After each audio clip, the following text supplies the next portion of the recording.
Oh, all right. Good morning, Betty. So much is happening online. First of all, we have to talk about the good news from the Communication Authority of Kenya saying that they will not be shutting down the internet during this specific time of the election. But I'll tell you what it is that they will be doing in regards to that and how they are planning to spend 600 million Kenyan shillings in making sure that fake news in Kenya is not thriving.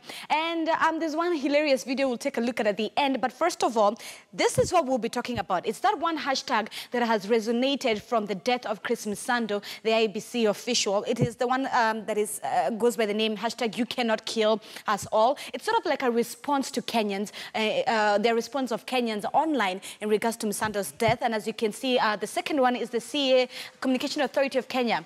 It's saying that it will not shut down the internet. And like I promised you yesterday, we've got all the details on why J.K. Rowling is apologizing to Donald Trump. And of course, picture of the day. It's going to come all the way from Uganda. But first of all, let's begin with our first one, You Cannot Kill Us All. Like I've mentioned, this specific hashtag that is trending online for quite a few hours now, days in fact, is sort of like a response of Kenyans online in regards to Chris Msando's death. We also know that an application has been filed in court to force the government to produce a video of Chris Msando's last moments. And on top of that, the former LSK CEO, Apollo Mboya, wants the court to order the DPP as well as the IG and the AG to produce CCTV footage, as well as, and we also know from the autopsy that was released rather to the public, Msando was strangled to death. So some of the tweets that you're seeing online, or rather you're seeing on your screens currently, are just what Kenyans have to say in regards to the hashtag You Cannot Kill Us All.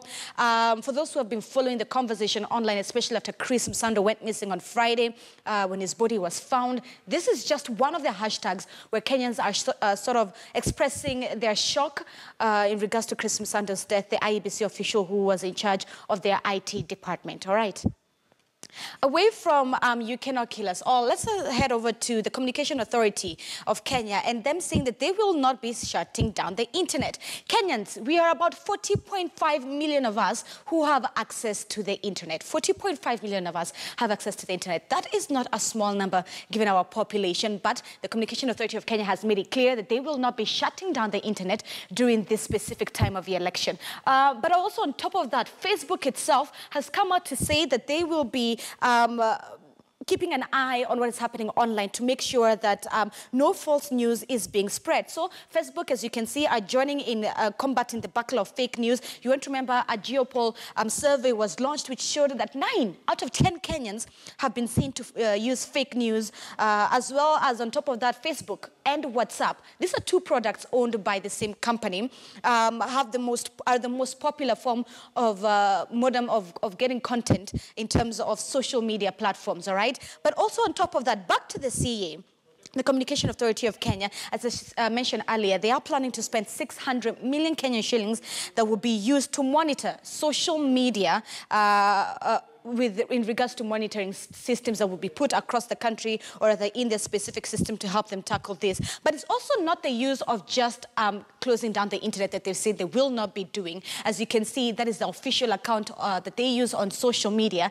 But they've also gone to say, despite the fact that we will not be closing down or rather shutting down the internet during the August 8th election, they are saying that they will keep a close eye on sites that are spreading hate speech as well as fake news. And those sites will be shut down, all right? So that's the Communication Authority of Kenya just telling us that the internet will not be shut down during that specific time. Let's head over now to a bit of, still on politics news, but why is J.K. Rowling become the author billionaire of Harry Potter become such a big trend online after she had to apologize to Donald Trump for a tweet that she had mentioned. Right now it's already down from her Twitter account, but she had to apologize, as you can see. But let me just give you a quick background of why she had to apologize. Apparently, she had posted a tweet saying that President Donald Trump was ignoring a disabled boy who went to visit him in the White House by not shaking his hand. Of course, that seemed to be false, but she later apologized, after, as you can see from the tweet, saying that when she was told the entire context of what is happening, she later took down the post and apologized. But for those who are fans of J.K. Rowling, if you're part of the 11.4 million people that are following following her rather on Twitter, you'll notice this is not the first time that she talks about Donald Trump or tweets to Donald Trump. But this specific one, she's taken heart and she has apologized. Away from J.K. Rowling, let's not head over to Uganda. Many of you may not know this gentleman, but he's become quite popular even across Uganda's borders. He is, or rather was known as the ghetto president who made it to parliament. His name goes by the name Bobby, all right?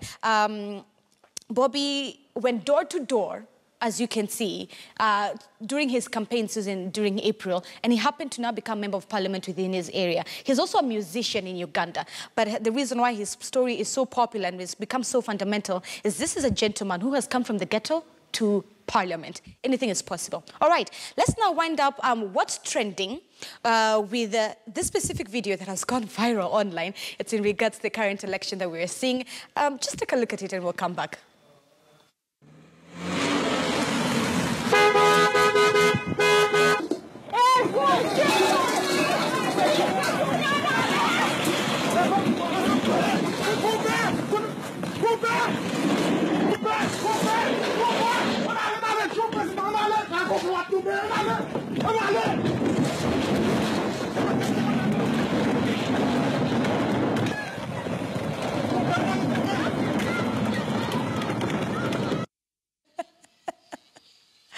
Oh my goodness. All right.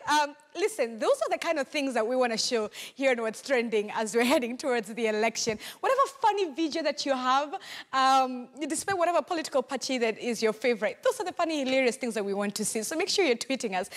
You're tweeting Betty and I and at KTN News, and make sure you use the hashtag What's Trending. Those are the things we really want to show as we are still discussing serious issues even online. So right now, Betty, I mean, come on, that video, it has won.